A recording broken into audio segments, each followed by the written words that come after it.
Bonjour, on se retrouve aujourd'hui pour une vidéo sur des t-shirts.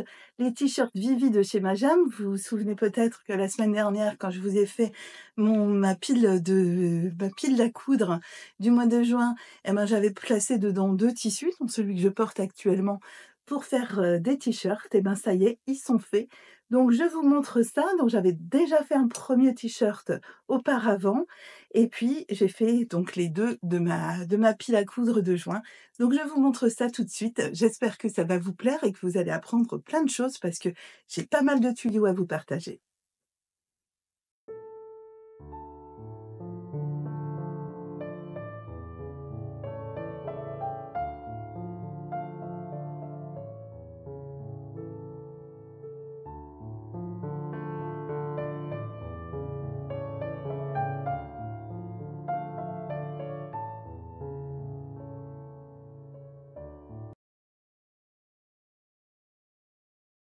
Pour faire des économies, moi j'ai pas plié le tissu au milieu pour avoir une plus grosse chute entière. Je l'ai plié, pour pouvoir faire 2 manches et la bande de colure pliée en 2 et puis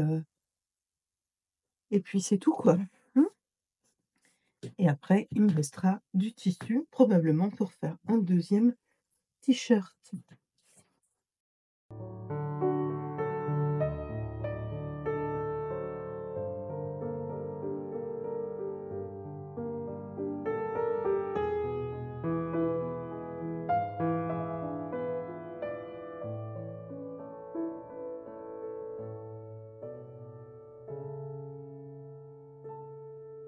Alors pour être plus à ma main, je coupe déjà grossièrement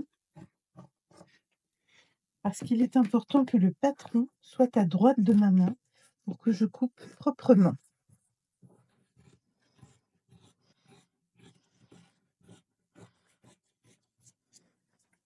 Mes ciseaux sont merveilleux, je les aime d'amour.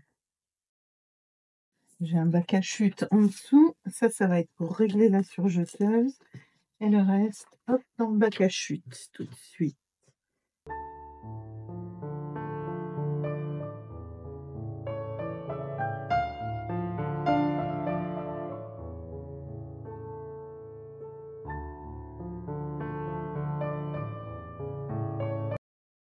Mais non, je vais faire ça à la surjeteuse, hein. Donc, à la surjeteuse, il faut pas mettre les aiguilles comme ça. Je vais les mettre comme ça. Ça, je peux les laisser tout le temps pendant que je couds.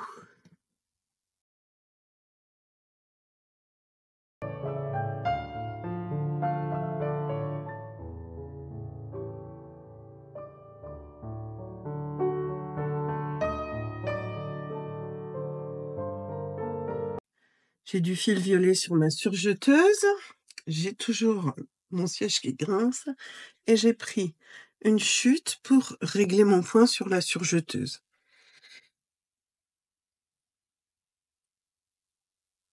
Pour l'instant, je laisse le réglage tel qu'il était précédemment, mais je vais peut-être, ah non, je vais modifier par rapport à l'épaisseur du tissu parce que j'avais un tissu très fin et là, j'ai un tissu d'une épaisseur normale. Donc je vais mettre sur 2 mon petit réglage en haut de ma surjeteuse. Je sais pas s'il y a ça sur toutes, enfin je sais qu'il y a pas ça sur toutes parce que sur celle du Lidl que j'avais avant, il y a pas. Et j'ai aussi la possibilité de régler, je crois que ça s'appelle le différentiel et ça va être en fonction, c'est du tissu extensible ou pas, mais je vais déjà voir le résultat en ayant le réglage de base.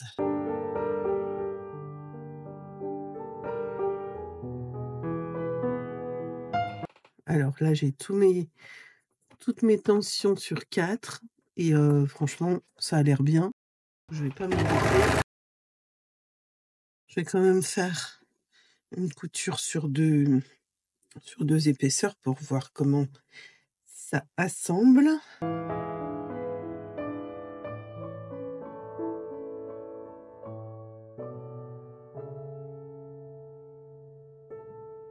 Eh ben, c'est super, puis l'avantage de la surjeteuse, c'est que ça fait un point qui est extensible. Donc pour l'instant, je vais garder ce réglage-là. Alors, je ne sais pas si vous voyez, et donc j'ai mis mes épingles à peu près 3 centimètres du bord pour pouvoir ne pas les retirer tout le long de ma couture. Je les retirerai après et elles sont très loin des aiguilles, donc ça pose pas de problème. Et puis, qu'est-ce que je voulais dire d'autre? Je voulais dire que j'essaye d'utiliser au minimum la lame. Heu, Là, je passe mon tissu vraiment au bord et s'il y a des petits bouts qui dépassent, la lame, elle les retire, mais en général, j'essaye de ne pas couper le tissu avec ma surjeteuse, si c'est possible de ne pas.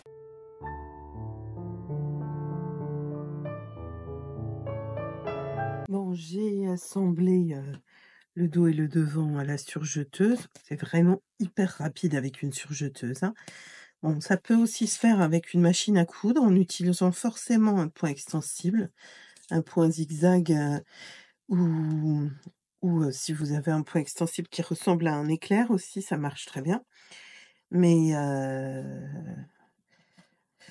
voilà, c'est un petit peu moins rapide à la machine à coudre, c'est clairement moins rapide et puis des fois, le tissu s'enfonce dans le dans la grille, comment ça s'appelle? Dans les griffes d'entraînement.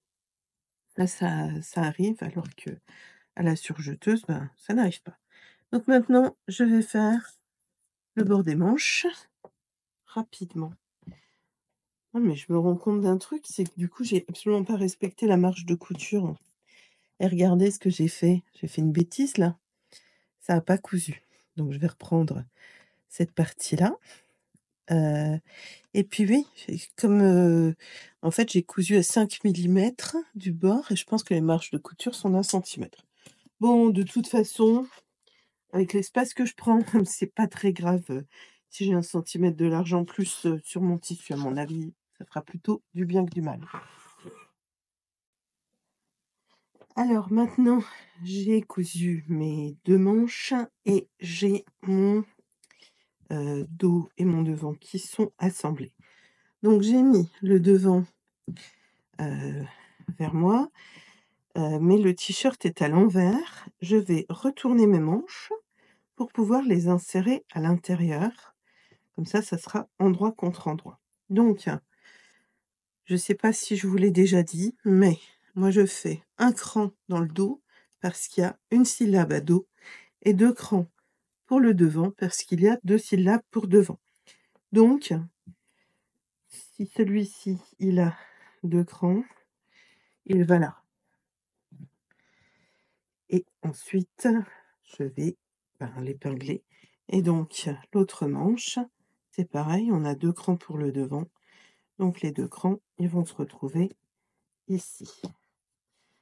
Donc je commence toujours par attacher la manche par la, couture, du dessous de bras, hein, parce que c'est celle qui est la moins visible et puis ensuite, ben, on répartit en fonction de ce qui est prévu. Alors en général, je ne sais pas du tout là comment c'est prévu et j'ai pas envie de regarder le tuto parce que, bon, je sais faire un t-shirt quand même depuis le temps. Donc je vais le faire à ma sauce. Bon déjà je vais voir comment ça va comme ça. Donc j'ai fait correspondre le cran du dos, l'écran du devant et maintenant le cran de haut d'épaule, ici. Et ensuite, ben, s'il y a de l'embu, on va le répartir. Mais avec de toute façon un tissu extensible, ça devrait être plutôt facile parce que suffit de tirer dessus et puis on trouve le milieu, on met une épingle et après ça va être de plus en plus facile. On tire dessus, on trouve le milieu, on met une épingle, etc. Voilà, je suis désolée, je suis très enrhumée avec les allergies printanières là. Oh pouf, c'est pénible.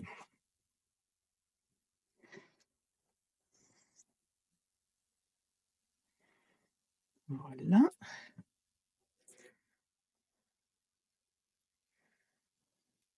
Mmh. Mince, j'ai encore remis les épingles Comme ça, bon, ben, de toute façon, il y a aussi cette possibilité de retirer les épingles au fur et à mesure, hein, quand on coud à la surjeteuse, hein. Allez, je vais déjà faire une manche et ensuite je ferai l'autre.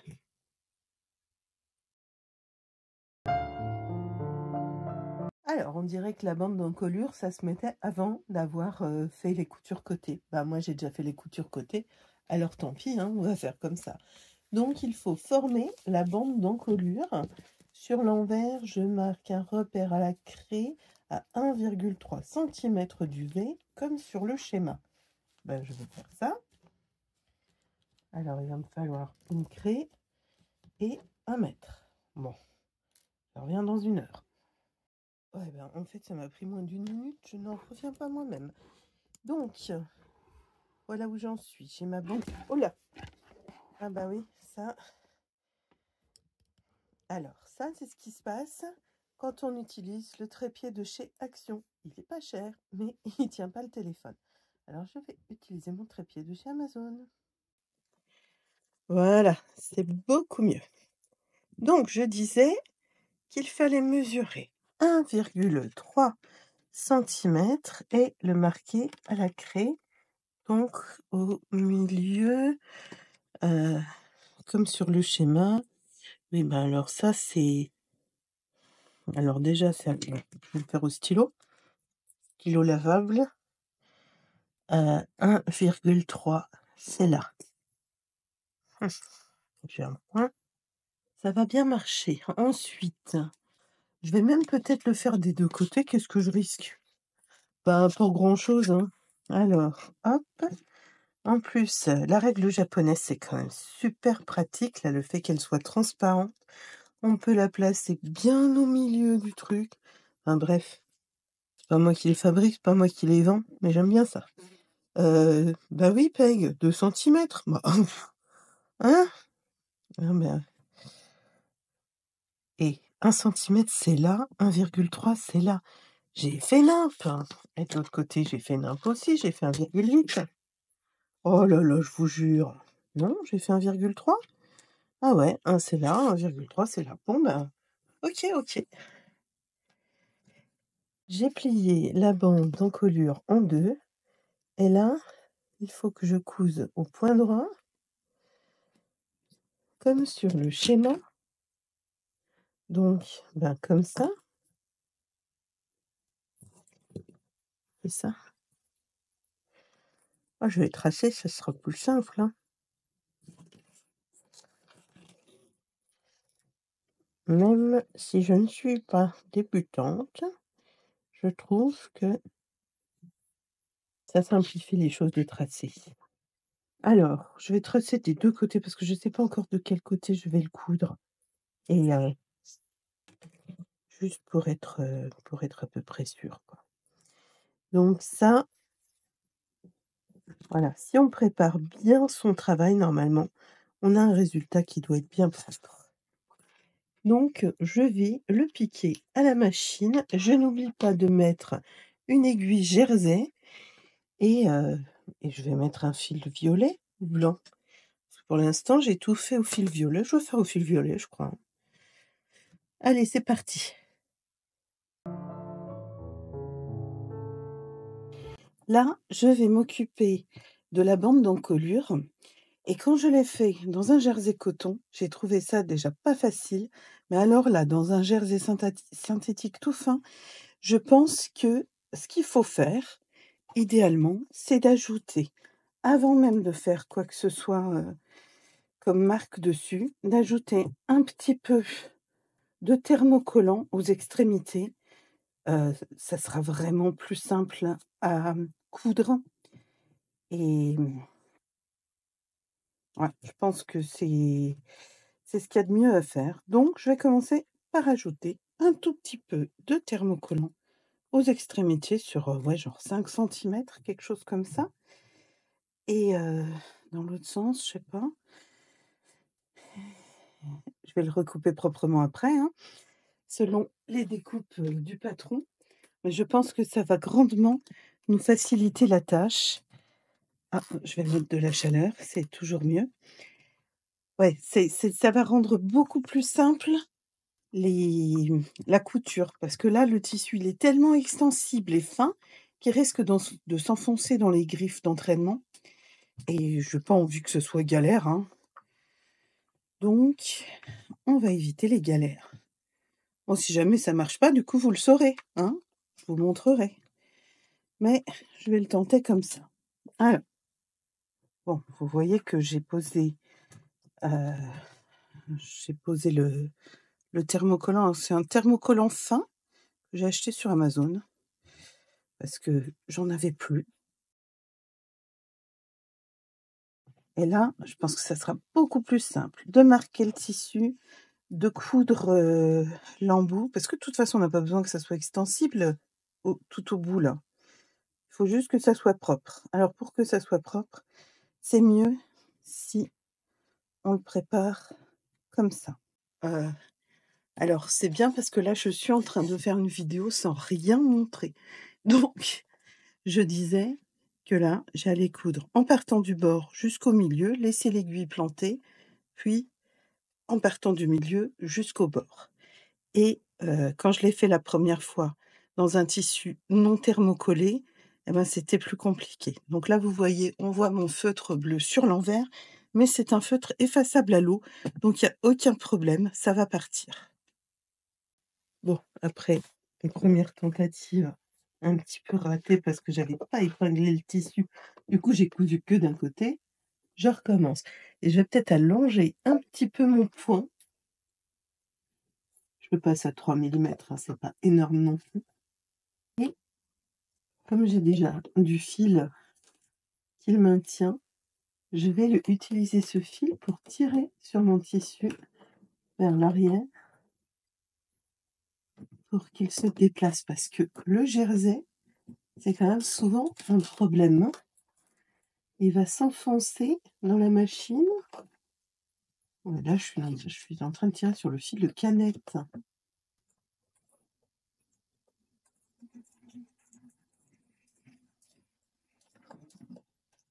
Hop, stop.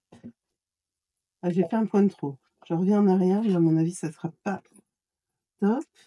J'ai fait un point de trop. Bon, je lève le pied biche et je change de direction. Est-ce que vous croyez que je vais avoir un beau travail? Hop, j'aurais dû retirer les épingles. Et ouais, hein. Oh là là.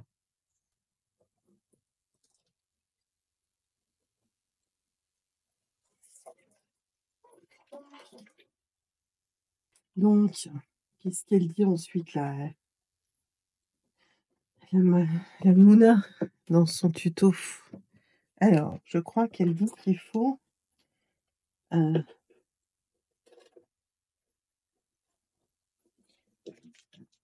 cranter. Bon, évidemment, je le fais avant de vérifier qu'elle dit bien ça. Alors, elle dit astuce, déposer un point de colle à tissu au niveau du V, mais j'en ai pas.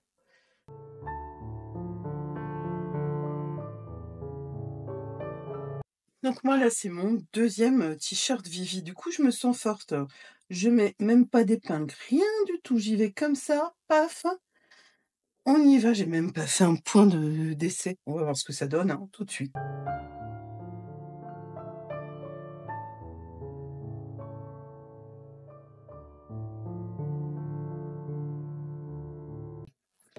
On va quand même vérifier que la couture est bien partout. Ben ouais, ça tient.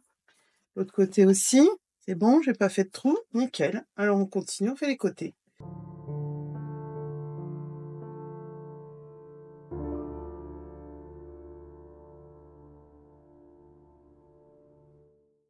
Alors, effectivement, il y a un décalage en bas, mais c'est parce que j'ai rajouté les 5 centimètres au pif, hein, à vue de nez. Et donc, ben, mon nez fait pas la même taille partout apparemment. Voilà, c'est pas très grave, ça, je récupérerai avant de terminer, hein. On recoupera ce qui dépasse. C'est pas un problème. Ensuite, on fait la dernière couture ici.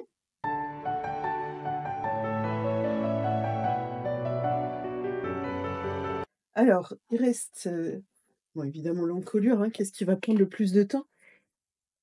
Et puis aussi les manches, cette fois, j'ai pas pris la même, sorte de manche que la première fois que je l'ai fait. J'ai pris des manches un peu volantes comme ça. Alors je suppose qu'elles vont être posées avec des fronces. Voilà, des fronces. Donc,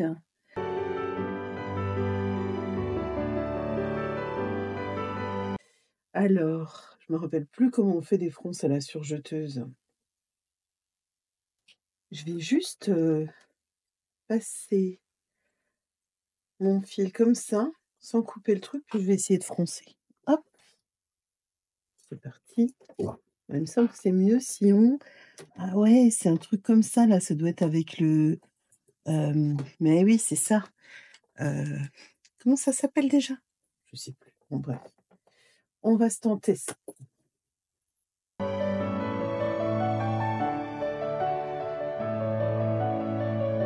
fronce directement. C'est trop bien et comme ça doit faire une manche volante comme ça, c'est super joli et waouh! Bon bah, je vais faire la deuxième.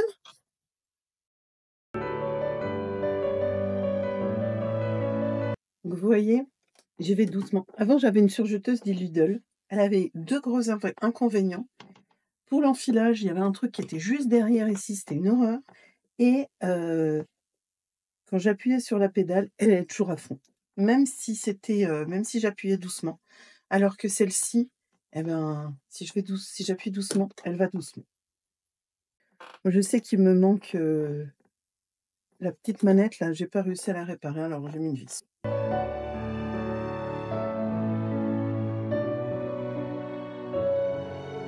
C'est super joli. Donc, je fais attention de ne pas couper le fil de surjet qui m'a servi à froncer. Comme ça, je pourrai encore jouer sur la longueur des fronces. Et c'est parti, je vais aller épingler. Ici, je repère ça, c'est le haut. On va le mettre ici.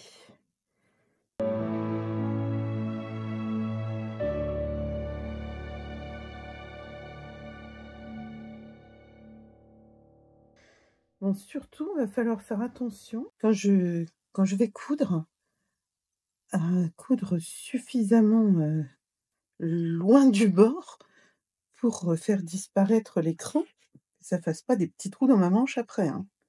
Parce que sinon ça serait pas terrible. On est bien d'accord.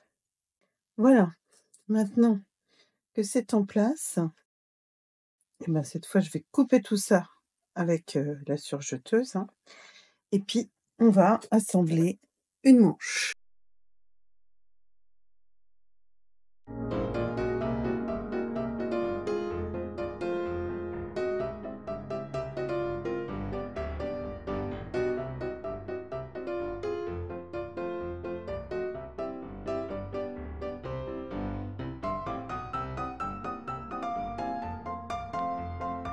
Alors, c'est terminé, extensible et on vérifie.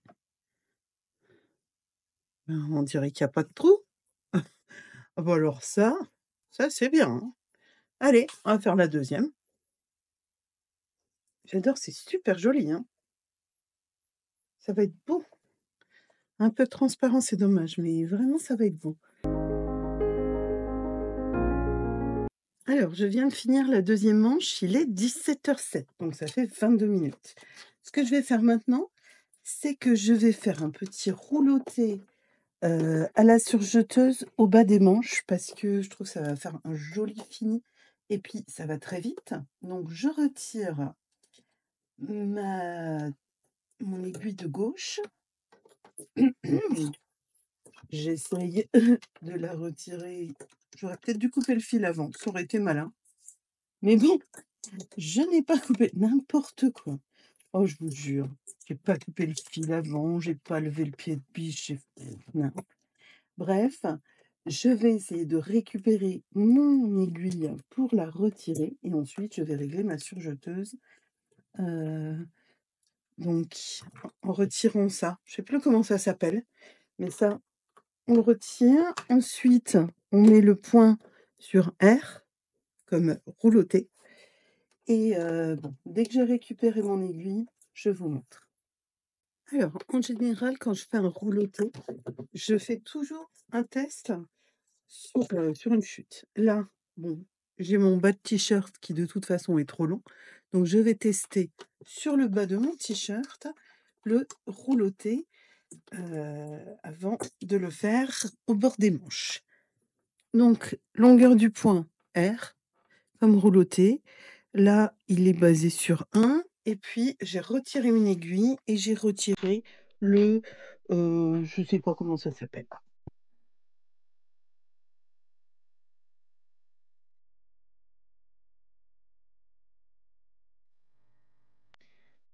J'avais changé, heu, j'avais changé la tension de mon fil de droite, du haut et du coup, ça fait un petit peu de boucle. Ça va peut-être être mieux.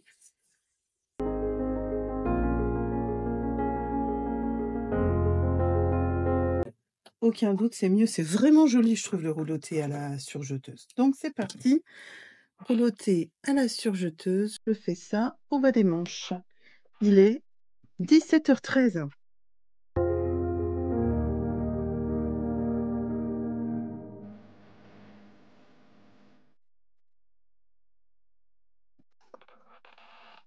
Alors, j'adore le côté volant que ça fait. Vraiment, je trouve ça super beau. C'est parti, on fait l'autre.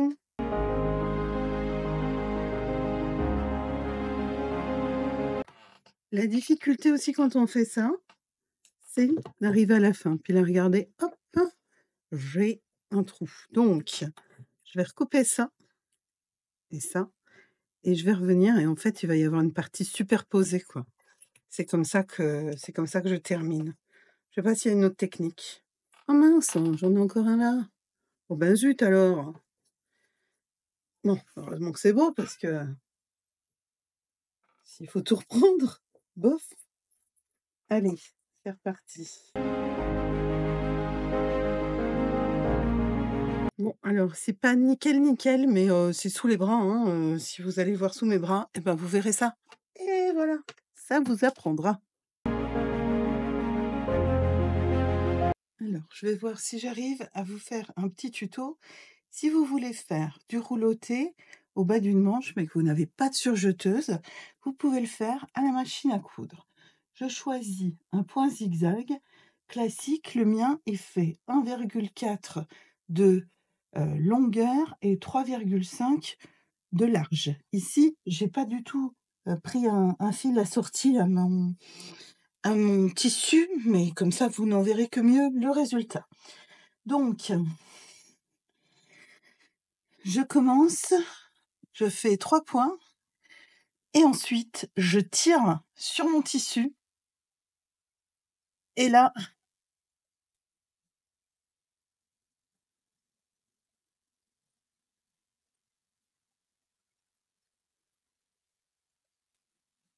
je continue mon zigzag et regardez le résultat, on a un rouloté à la machine. Donc il faut bien tirer sur le tissu extensible pour avoir ce résultat qui fait des vagues. Voilà. Alors, on est parti. J'ai enfoncé mon aiguille. J'ai pas fait de point pour l'instant. Je vais commencer par un point sur place pour renforcer et puis ensuite j'avance tout doucement et là, ben, du fait que mon tissu est thermocollé, ça va nickel. Je fais encore un point, un seul. Je relève mon pied de biche, je tourne, je rebaisse mon pied de biche pour être bien dans l'axe.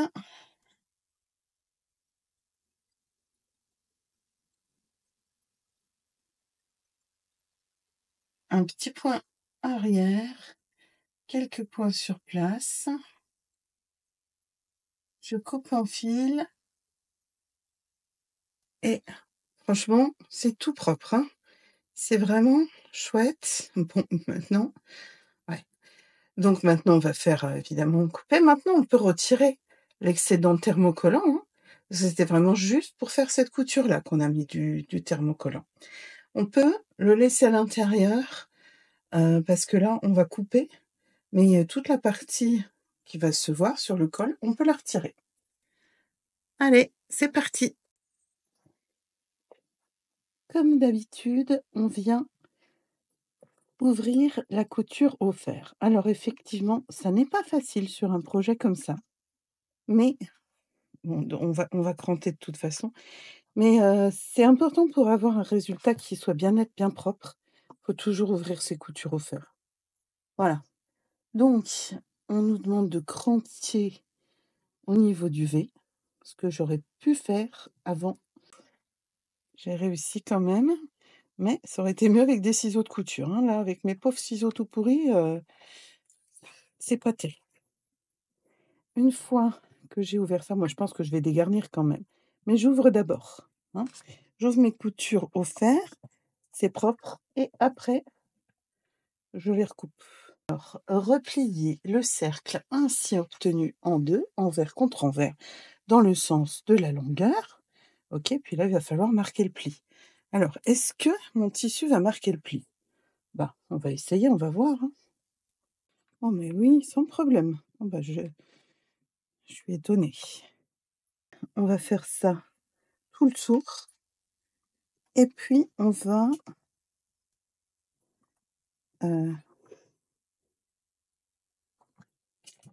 réfléchir avant de parler. OK. On va ensuite ici faire une petite piqûre de maintien.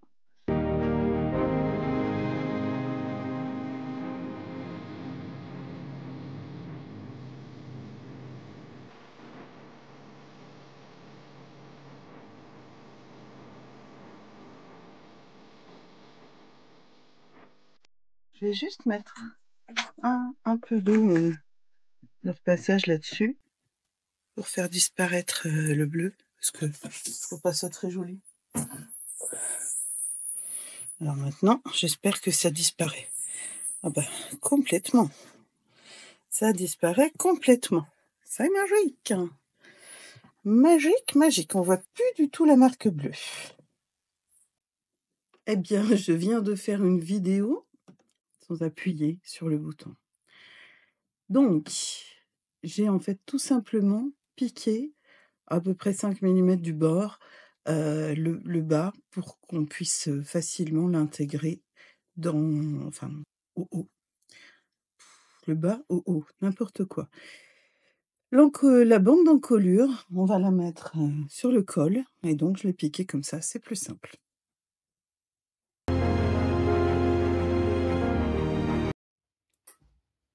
Ici, on prend notre bande d'encolure et notre col et sur les deux, on va faire une marque à 1,2 cm de la pointe du V.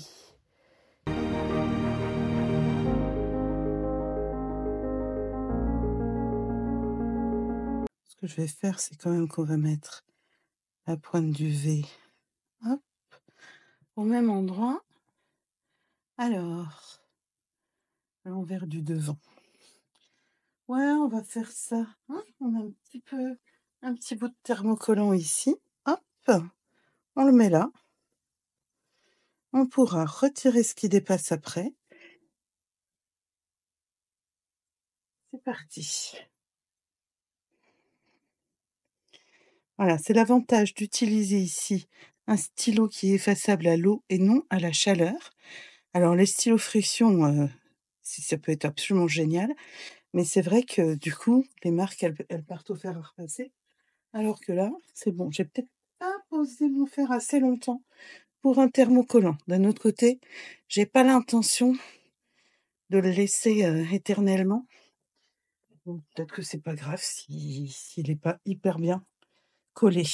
Donc, on va épingler ça ensemble. Ah mais il faut déjà cranter. J'ai toujours pas de ciseaux de couture à proximité. Et en plus, il faut que je remarque un truc, c'est que quand je parle en regardant derrière moi, eh ben, on entend beaucoup moins bien dans le micro. Donc j'ai cranté mon V.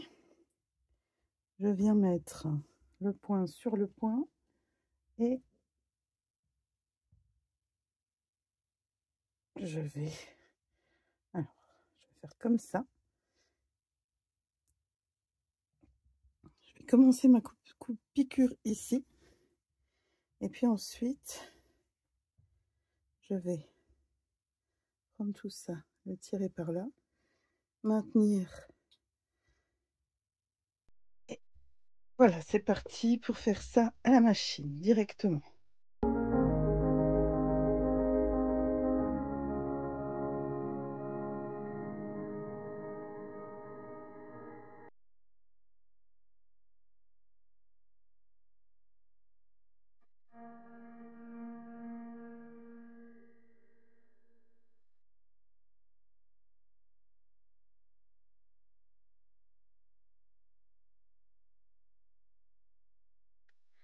Bon, j'ai eu mon fils au téléphone pendant 1 heure et je viens donc de terminer en vitesse mon encolure. C'est plutôt joli, hein. En revanche, c'est très très transparent. Alors maintenant, pour finir le tout, il va falloir une aiguille double. Alors, l'aiguille double, j'en ai donc acheté spécialement pour faire ça. Je retire mon aiguille Girset, je la remets dans sa boîte. Je sais que c'est pas bien, mais je le fais quand même. Mon aiguille double, donc aiguille Schmetz spécial stretch, avec 2,5, donc les chiffres dessus. 75, c'est la notation européenne, 11, c'est la même chose en notation américaine. Donc c'est la taille de l'aiguille. 75, c'est très souvent ce qu'on utilise pour des aiguilles stretch. Et 2,5, c'est la distance en millimètres entre l'aiguille de droite et l'aiguille de gauche. Donc, aiguille double spéciale stretch, on va mettre ça, et du coup, il faut mettre 2 fois le même fil en haut et 1 fois en bas. Donc, on va faire une canette pour mettre en bas et une canette pour mettre en haut à côté du fil d'origine. Ensuite, on va faire passer le fil, les 2 fils, comme s'il y en avait qu'un seul. On les fait ressortir en bas et là, il va falloir enfiler à la main parce que l'enfilage, on ne peut pas utiliser l'enfilage automatique. Je mets le bord métallique le long de la couture. Je me rends compte que je n'ai pas repassé. Et ça, c'est pas bien. Je vais repasser, je reviens. Maintenant que ça a été repassé, c'était vraiment important de le faire, je vais pouvoir commencer la couture en mettant bien mon pied de biche au bord du sillon de la couture et surtout en choisissant un point qui part du milieu du pied de biche pour ne pas casser mon aiguille double. Ça, c'est très important. Si vous ne faites pas attention, vous pouvez casser l'aiguille double et ça m'est arrivé un certain nombre de fois. Donc, faites bien attention à la position du point. J'ai allongé le point, je l'ai mis à 3 mm et là, ça va très très bien. Il est très important d'utiliser une aiguille stretch. Si vous utilisez une aiguille pour le jean ou une aiguille standard avec du tissu stretch, elle risque de sauter des points. Donc voilà, faites très attention à ça.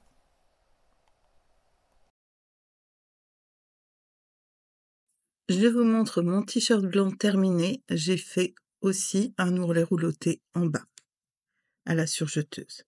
Bon, il ne me mincit pas, mais rien ne me mincit, hein.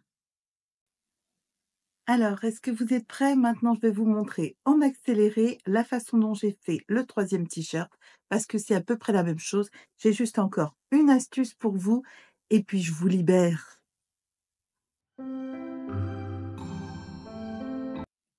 Bon alors, j'ai entendu dire une fois que quand le jersey de coton, il s'enroulait comme ça sur lui-même, il fallait l'amidonner.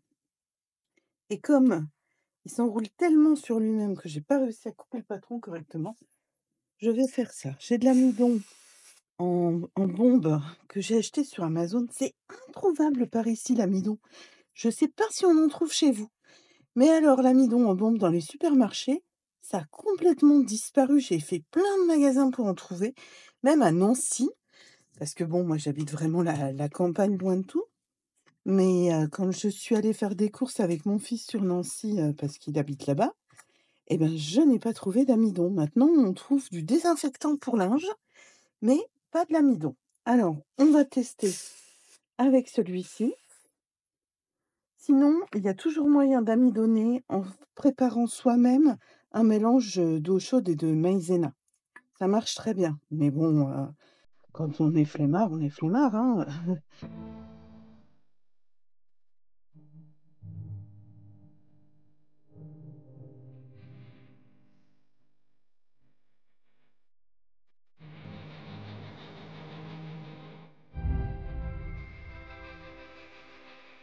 C'est quand même bien plus dépouillé sans amidon.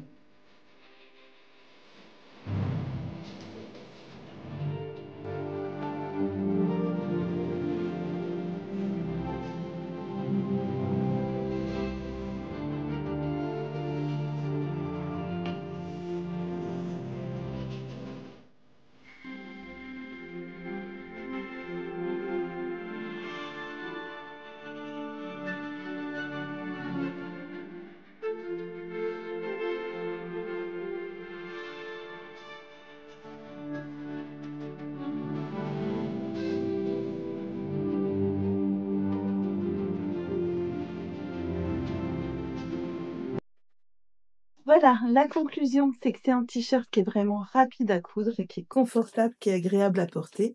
Alors perso, je pense que j'ai pas cousu la bonne taille. Moi, j'aurais dû me faire du 56 et j'aurais pas eu besoin de le rallonger après. Mais j'ai fait du 54 et une fois que le patron était coupé, j'avais pas du tout l'intention de modifier mon patron de base. Voilà. Donc, comme vous le voyez, moi, je vais vous laisser pour faire un gros câlin à mon chat et je vous souhaite, du plaisir à coudre aussi. À bientôt!